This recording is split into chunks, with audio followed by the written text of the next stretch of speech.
It began with a knock sharp, urgent, and completely out of place for a calm Saturday morning. I was halfway through my coffee sitting out on the porch of my cabin when the screen door rattled hard. When I opened it, there she was, Karen. Yes, that Karen, holding her clipboard like she was about to brief the media. "We need full access to the cabin today," she said without emotion. "The HOA has approved a community retreat. 100 people are expected by noon." I blinked at her, completely thrown off. "Karen, this is my private cabin. No one told me anything about a retreat." She flipped through her clipboard as if it were sacred text. "According to HOA Rule 13, subsection 4, any shared amenities." "This isn't a shared amenity," I cut in, gesturing toward the gate I had built myself 2 years earlier. "I paid for this land. I take care of it. You don't get to schedule events here." Her face reddened instantly. Her eyes darted toward the road where vans and cars were already lining up behind her, honking like they had signed up for a concert. I could see foldable tables stacked in the back of a pickup truck. "You're making a scene," she snapped under her breath. "You're going to embarrass yourself in front of the entire community." "Oh, you want a scene?" I said, turning back toward the cabin. I grabbed my keys and walked straight for the gate. Normally, I kept it open, but not today. I passed Karen and her stunned little crowd, stepped onto the driveway and shut the iron gate. Then I locked it. Twice. Karen lost it. "You cannot just lock out the neighborhood." "I just did," I replied calmly, heading back toward the porch. "Let's see how far that clipboard gets you." Phones were already out. People were recording. Someone yelled about calling the sheriff. Karen looked like she was about to pass out, but I wasn't finished. I had a full camera system installed across the property, every angle covered. I started pulling up the footage and downloading it. If anyone even tried to force their way in, it would all be documented. Karen had just picked a fight with the wrong person. I sat back down with my now cold coffee and watched as confusion slowly turned into chaos outside the locked gate. 10 minutes after I secured the gate, Karen was pacing back and forth like a commander with no strategy. Her guests kept arriving, clearly confused and already irritated. As she scrambled to make calls, I could hear everything from the porch. "Yes, officer, he's blocking an HOA-approved gathering." "No, I don't have signed permission, but this is a community issue." I couldn't help but smile. For years, Karen had twisted HOA rules however she wanted. I'd watched her shut down yard sales over visual disruption and lecture teenagers for riding bikes too fast. But now she was trying to treat my private land like a public park, and that wasn't going to hold up legally. Sure enough, about 20 minutes later, a sheriff's cruiser rolled up just outside the gate. The deputy stepped out, resting one hand on his belt as he looked over the situation with clear skepticism. Karen rushed to him like he was her personal savior. "There," she said loudly, pointing at me like I'd committed a crime.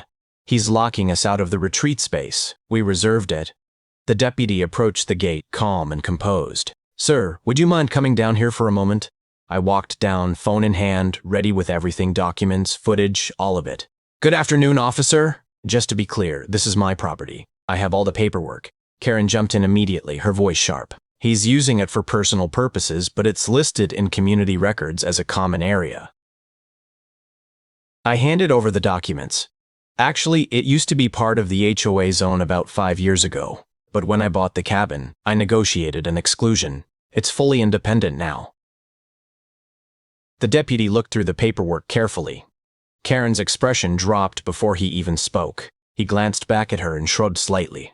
"Ma'am, unless you have a court order or some kind of legal claim, he has every right to deny access. You can't use this property without his permission." Karen opened her mouth, but nothing came out. Behind her, the crowd began murmuring. The same people who showed up expecting a relaxing retreat were now watching a full public embarrassment unfold. The deputy turned back to me. "If anyone attempts to force entry, give us a call." "Will do," I said with a nod. Karen's entire plan had fallen apart, but I knew better than to think she'd stop there.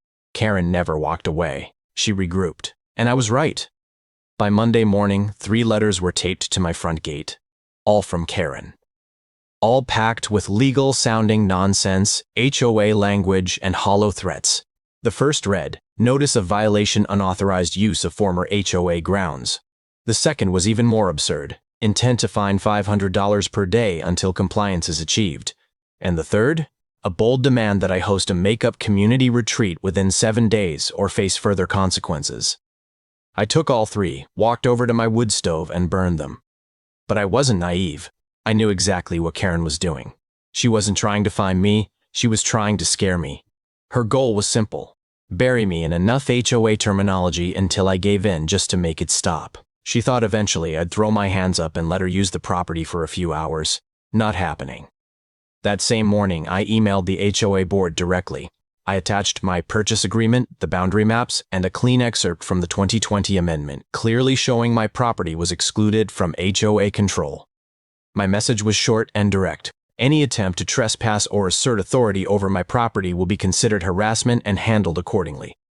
A few hours later, I got a response from the HOA secretary. We acknowledge your exemption and have instructed Karen to cease further action. We apologize for the confusion. I almost laughed. Confusion! Confusion! Karen wasn't confused. She was angry. That apology felt more like the board trying to separate themselves from her actions. I couldn't blame them. Karen had pulled them into a situation she created entirely on her own. But just when I thought everything was finally settling down, I noticed something odd. A new post appeared on the HOA community Facebook page. Community picnic rescheduled, now at Daniel's retreat cabin. There it was again. My name, my property, put on display for everyone to see. I took a screenshot immediately. My blood started boiling.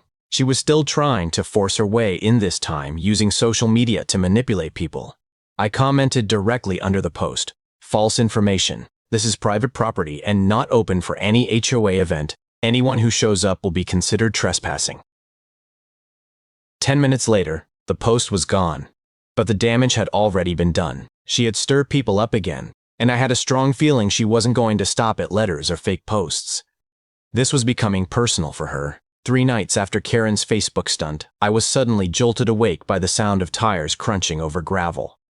I checked the clock. 12:42 a.m. I quickly pulled on my boots and grabbed my flashlight. The motion sensors on my security system were already flashing red.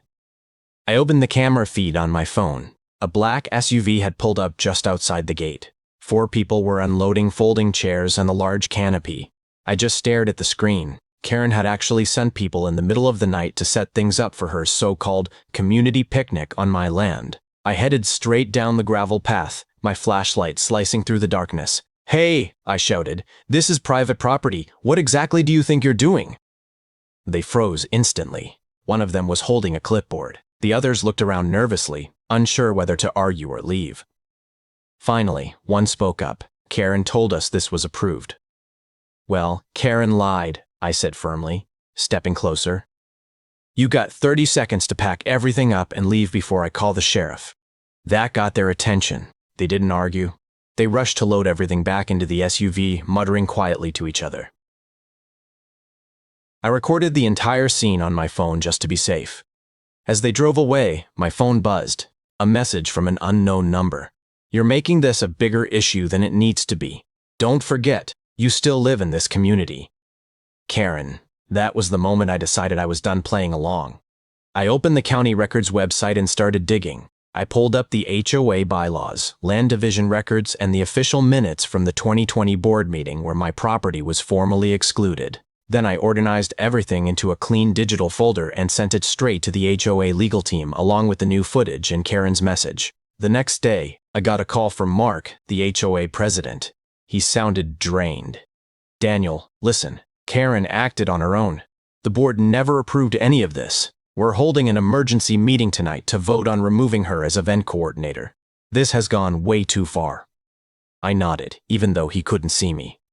"Appreciated, Mark. Just make sure she understands, one more stunt like this, and she's dealing with the sheriff." That evening, I sat on my porch and watched as a small group gathered at the community center down the road. Karen showed up last. Her arms were folded. Her face was pale. That night, she was officially stripped of her position. A full week passed after Karen was removed from the HOA board, but things didn't completely return to normal. Neighbors started whispering. Some quietly supported her, convinced I had overreacted. Others came by to apologize, admitting they had believed her version of events. I let most of it go. I wasn't trying to create enemies. I just wanted peace. Then Sunday came. It was a bright, calm morning. I was stacking firewood in the shed when I heard it again. Tires on gravel. I stepped around the corner and saw Karen standing at the gate, this time with two men I didn't recognize. One was holding a folded banner. The other had a camera. I walked down the path, keeping my voice steady. Need something? Karen smiled, but it wasn't friendly. It was calculated. I'm filming a documentary, she said, about how community spaces are being taken over by selfish individuals. We're doing a segment right here. I blinked. You're filming my property? She glanced at the cameraman. Outside your property. Public roadside. Completely legal. Technically, she wasn't wrong, but I knew exactly what she was doing. This wasn't a documentary. It was a smear campaign. They started filming. Karen stood in front of the gate while the banner was stretched across it. It read, "Bring back our space." I gave them 10 seconds. Then I turned, walked inside, flipped the breaker, and activated the gate security horn. A loud, piercing blast echoed down the road. It wasn't dangerous, just extremely annoying. Birds scattered from the trees. Karen flinched. The cameraman dropped his mic. "This is harassment," she shouted. I called back from the porch. "So is trespassing. I've already notified the sheriff. You've got 2 minutes to leave before you're cited for illegal protest activity in a residential zone." That part wasn't entirely true. I hadn't called yet. But she didn't know that. They packed up quickly. No speeches. No dramatic ending for the camera. Just 3 angry people walking back to a car that had struggled before finally pulling away. 2 hours later, there was another knock on my door. This time, it was Mark. He handed me an official letter. The HOA board has unanimously voted to issue a permanent ban on any future community events or claims involving your property. Karen is also suspended from all HOA activity for 6 months. Finally, I closed the door behind me and let out a breath. The gate stayed locked. My cabin stayed mine. And Karen? She finally stayed quiet. Karen thought she could take over my cabin for 100 guests. But she never expected the gate to slam shut on her plans. If you enjoyed watching her scheme fall apart, hit the like button, drop a comment telling me how you would have handled her, and subscribe for more savage HOA drama one locked gate at a time.